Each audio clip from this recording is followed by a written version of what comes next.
Welcome back to MMA Al Dente. I am here to talk about Kang versus Cristian Quinonez. Cristian Quinonez is 18-3 as a pro, 27 years old, and he's got 1 inch of height, I think, but giving up 3 inches of reach to Kang. Kang is 35 years old, and he's got a record of 18-9. He has 2 wins by knockout, 11 by submission, 5 by decision. Very much a grappler, submission grappler. And he's got 9 losses, 1 by knockout, 1 by submission, and the rest by decision. Even though 1 is a no contest or whatever the fuck, I don't know. Bruce Leroy, Alex Caceres beat him by split decision and then tested positive for something, weed, I think. And either way, it was a bad decision. Kang should have won.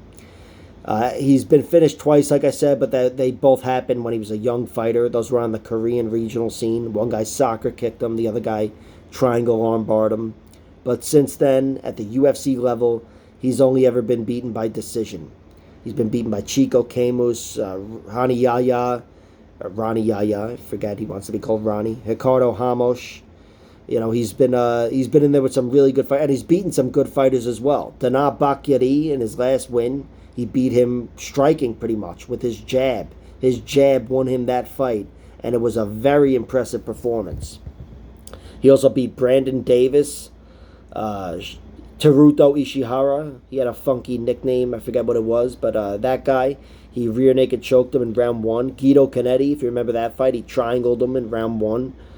Kang is a very skilled and dangerous fighter. I do think he's the better submission grappler than Cristian Quinonez. The thing is, can he get the fight there? I don't know. And on the feet, Kang is definitely not out of the fight on the feet, but I do think he's up against it here. I think Cristian Quinonez is the better striker overall.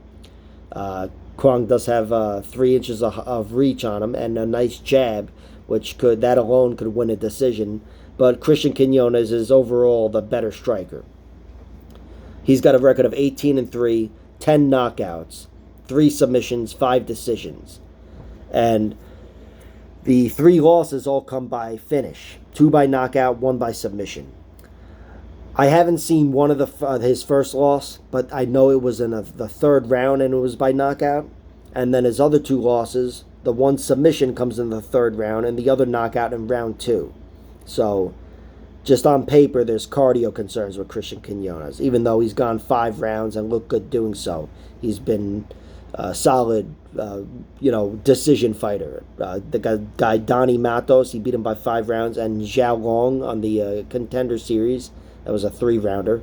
But still, Cristian Quinonez, I feel like it's no coincidence that his 3 losses come deep into the fight and he was finished. Just seems like a trait. The guy, Cristiano Souza, knocked him out in round 2. That was, in my opinion, a body shot that got the ball rolling. That was really what did him in. But then he was smashed with a head kick and knocked dead with a punch after that. But all in like one sequence.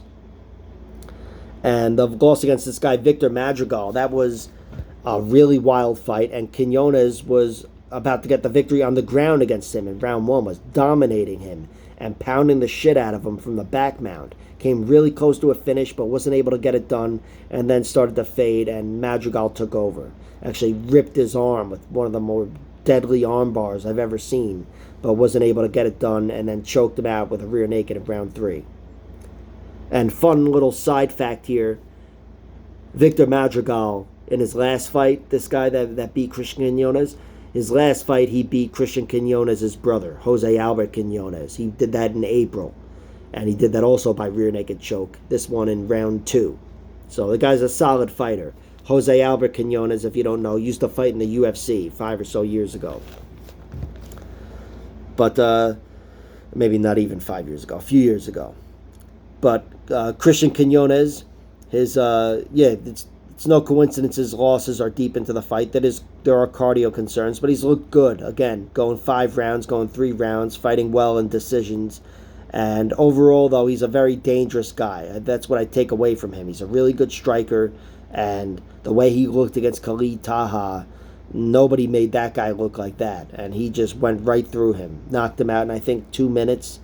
But, he was just too much for him. Even before the knockout came, you could see he was too much for Khalid. And I think this fight, if this fight is on the feet, even though he's up against a guy with a good jab now and 3 inches of reach, I expect Cristian Quinonez to win the fight on the feet. I expect him to win. Kang would have to get Cristian Quinonez down, wrangle him down to win this fight. I don't know if that's going to happen. Kang, he's definitely the better overall jiu-jitsu guy. He's got the better submission grappling. But here I think this fight's going to be more contested on the feet. And I'm favoring Quinonez. I'm favoring Quinonez to win.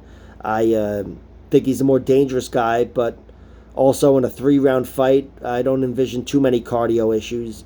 And I think Kang starts to fade a little bit himself here against a better striker in Cristian Quinonez.